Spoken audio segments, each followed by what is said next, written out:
Something that I've been thinking and I've been watching some videos about it is purpose.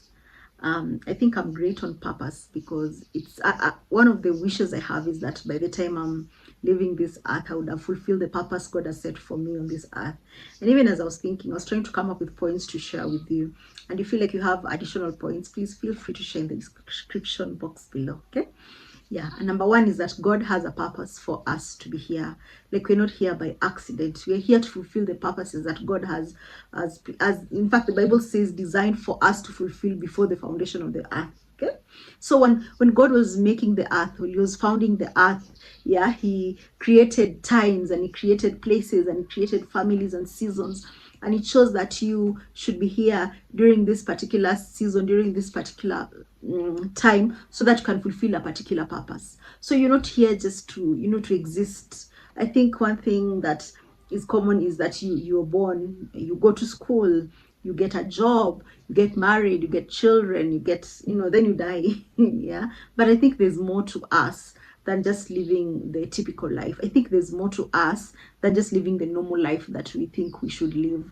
Yeah, and I think once we find that purpose, once you find the reason why we're here, you find that you get more meaning and you're happier and more fulfilled in this life than if you're not. Yeah. And number two is that our purpose is not serve ourselves, self-serving. Our purpose is to love and serve other people, basically, to make life easier for other people, to make life more enjoyable for other people. And think about even the careers that we don't consider it love careers, like for instance, if you're a chef, if you're a farmer.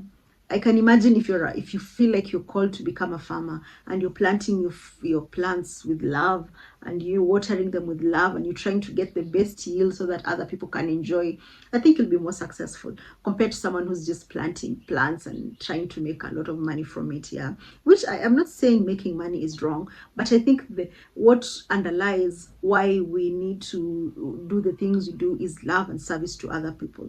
And you find that when you love and serve other people, like if your career or maybe the work you do is aimed at serving other people, you find that you become more successful in whatever you do as compared to someone who's not working to serve other people. And in the book Outwitting the Devil by Napoleon Hill, he discusses something called drifting. Drifting is when you're living a purposeless life, like you just let life decide for you whatever comes shall come. And I think one of the things that he mentioned about people who are not drifting and people who are successful in life are the people who are serving other people. You're here to make the lives of other people better. And actually, I think someone mentioned that your wealth and success is dependent on how many people you've served or the depth of service you've given to other people. Yeah. So even as you're trying to find your purpose, or probably you found your purpose, or probably you're still in the place of searching your purpose for your purpose, I think the most important thing is ensuring that you're loving and serving other people. Yeah, and I think that is important here. And number three is that fear prevents us from living our full purposes.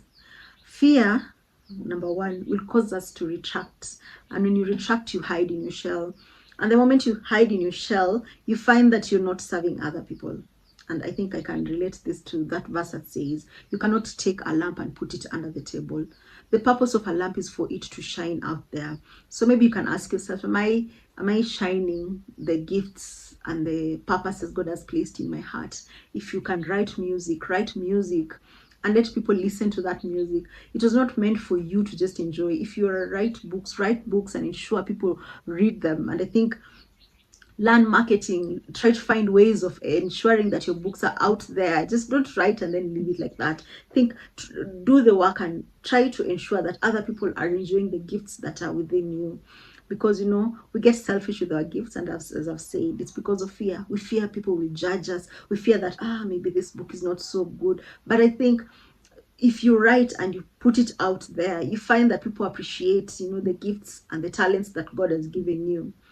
And another thing is that scarcity mentality causes us to hoard and choose paths that aren't meant for us. Scarcity mentality is a mentality that there are not enough job opportunities here on earth. There's very little resources here on earth. So you find that you're living a typical path a path whereby you just want to collect for yourself because it's very little, it's not enough, you're just amassing for yourself. But one thing I think God has helped me to overcome is scarcity mentality. And I think walking in purpose and walking in your true identity helps you to overcome scarcity mentality. Maybe you can think about it for a while. Scarcity mentality says there are no opportunities out there. But imagine, the reason why it's like that is because the world wants to tailor us into this one person. Yet we are very different, we're very dynamic. The way I teach, even though I teach this teaching, and if you listen it, when you listen someone at someone else giving you the same message, you find that it resonates very differently because we are unique and we have a different way of bringing things out. Yeah. And scarcity mentality will tell you, there's so many people shooting content on YouTube. Why are you even shooting content on YouTube? Your content is not very unique, but there's something unique about each and every one of us. Like, for instance, if I decide to cook, let's say, vegetable rice, and you decide to cook vegetable rice, you'll find that the way you cook and the way I cook is very different. And I think that gets rid of the scarcity mentality because you're uniquely different. And even when you do the same thing, there's a way you just bring it out differently. And that is how God wired us to be.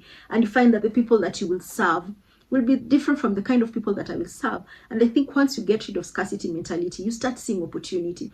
You start looking at yourself and you're like, I am very good. Like, people are very talented at maybe writing novels. Maybe I'm not very good at writing a novel. But people are very talented. And you can't say that, we have enough novels here on earth, it's enough, no more writing. But I think there's more because different people will enjoy different genres and different styles of writing. And I think this is just a challenge for you to become fully yourself without fearing that, oh, someone else is doing something, the same thing that I'm doing. And you find that once you do that, opportunities open up, especially when you're walking in line with your purpose and in line with the identity that God has called you to. Yeah. And number 4, allowing God to heal you will cause you to walk in your true purpose. This is so true. I was listening to a teaching by, I think it's Jamie Winship. They have a series called Identity Exchange. And they talk about true identity and false identity. Often, we carry false identities, that are not our true representation of self.